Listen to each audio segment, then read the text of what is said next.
Hello, class. I hope you all are doing well. Wanted to talk a little bit about this week's contents, chapters 7 and 8. So, chapter 7, we are going to be digging into the law of diminishing marginal utility, and we're going to be using that to derive basically a theory of consumer behavior. We'll talk about utility maximization and the demand curve, income and substitution effects, applications, and extensions of those in chapter 7. So, this is really, I would say, maybe the kind of the heart and soul of microeconomics. A little bit of background. Microeconomics probably became its own thing. That's when we kind of started to separate micro and macro, probably most heavily influenced by the work of an economist named Alfred Marshall. He's kind of called the father of marginalism in economics, and he really helped advance it to the individual, advance economics down to the individual level and the firm level as far as explaining behavior. I've posted a video for you to help with the utility maximization rule. And of course, we've already discussed utility, we've already discussed maximization, but we're going to dive in deeper on this chapter. And then what I love is your authors included in chapter 8. The entire chapter is about behavioral economics. I have a hard time saying that word.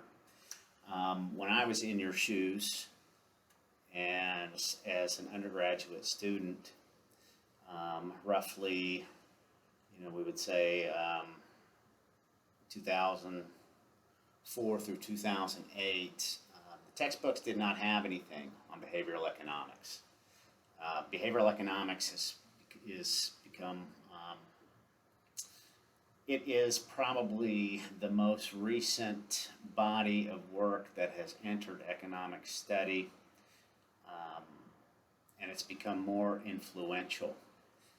And it is very, very interesting. If you had to attribute the founding of behavioral economics to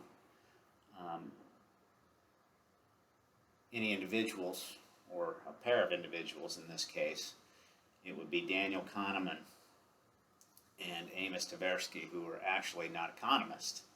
They were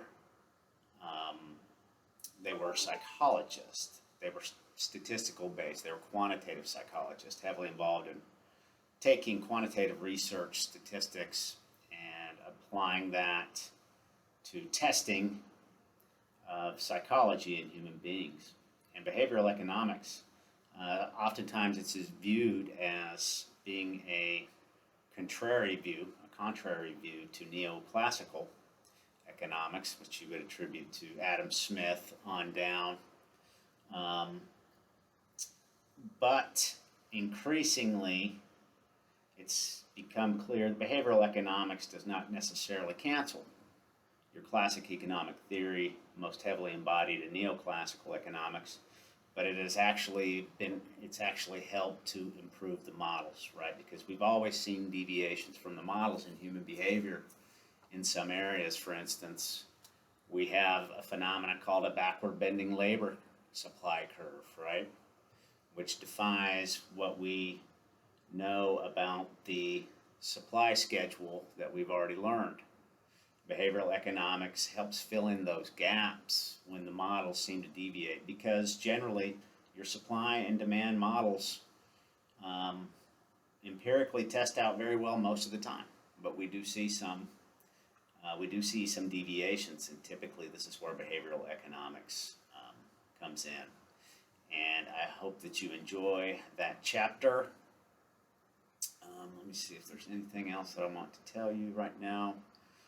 I think, like I posted in the announcement, most of you did quite well on the exam. Everyone who's turning in work is overall doing well in the course. So I was pleased with that, and keep in mind, if you need help or want help on topics that you're struggling with, email me, text me, and we can see it. We can set up a time where I can work with you one on one if you need or want that. All right, have a great week, class.